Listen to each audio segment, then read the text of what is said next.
প্রিয় সিজারিয়ান মা, কেউ তোমাকে বলে না কিন্তু পিঠে সেই সূচের যন্ত্রণা কেমন লাগে।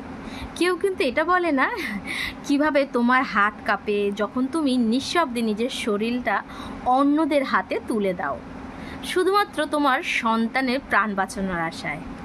তারা বলে না সিজারিয়ান টেবিলে শুয়ে তুমি কিভাবে সিলিংয়ে দিকে তাকিয়ে থাকো, ভেতরে ভেতরে কাঁদতে কাঁদতে নিজের সন্তানের প্রতি প্রতিশ্রুতি দাও যে প্রভু, শুধু আমার বাচ্চারা যেন ভালো থাকে। তাই তো প্রিয় মা, তুমি শুধু একটি শিশুকে জন্ম দাওনি, তুমি জন্ম দিয়েছ সাহসকে, তুমি জন্ম দিয়েছ ভালোবাসার নিঃশর্ত প্রতিবিচ্ছেদকে। তোমার সেই দাগ ওটা কোনো ক্ষত নয়, ওটা তোমার উজ্জ্বল শক্তি, তোমার আত্মত্যাগের এক উজ্জ্বল চিহ্ন। ওটাই প্রমাণ যে তুমি নিজের শরীর পেতে দিয়েছো যেন তোমার সন্তানের পৃথিবীর আলো দেখতে পায়। নিজের শরীরের ভালোবাসা না করে, নিজের কোনো শরীরের বা নিজের জীবনের কোনো রকম চাহিদা না পেয়ে তোমার নিজের বাচ্চার জীবনকে তুমি এই দুনিয়ায় নিয়ে এসছো। এই জন্যেই তো তুমি মা। তোমার জন্মের গল্প কেউ ছোট করে দেখতে চাইলে কখনো ভুলেও নিজেকে ছোট মনে করো না তুমি, কারণ তুমি যা করেছো তা একটা অলৌকিকতার চেয়েও কিন্তু বেশি কিছু।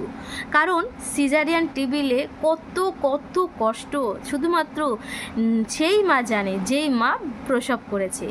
নর্মাল ডেলিভারি আর সিজারিয়ানের মধ্যে কিন্তু কোনো তফাৎই নেই, দুটোই কিন্তু খুবই কষ্টকর। অনেকেই যারা বলেন সিজারিয়ান মানে কিসের কষ্ট, তো পেট কেটেই বাচ্চা বের করা, কিন্তু না, সাতটা পর্দা কেটে যখন মাতৃত্বের স্বাদ পাওয়া যায় তখন কিন্তু যন্ত্রণাটা ভীষণভাবে হয়, ছটফট করতে হয় রীতিমতন। ভাবো তো, আমাদের একটু হাতের আঙুল কেটে গেলে কতটা কষ্ট হয়, আর সাতটা পেটের পর্দা সেটা কেটে আবার সেলাই করা আছে, তাহলে ভাবো তো কতটা যন্ত্রণাদায়ক বা বেদনাদায়ক হওয়া। মা মানেই কষ্ট, সেটা নর্মাল পেন হোক বা সিজারিয়ান হোক, ডেলিভারি যেমনই হোক, মা হওয়া কিন্তু ভীষণ কষ্টের সাথে ভীষণ আনন্দের একটা বিষয়, কি বলো?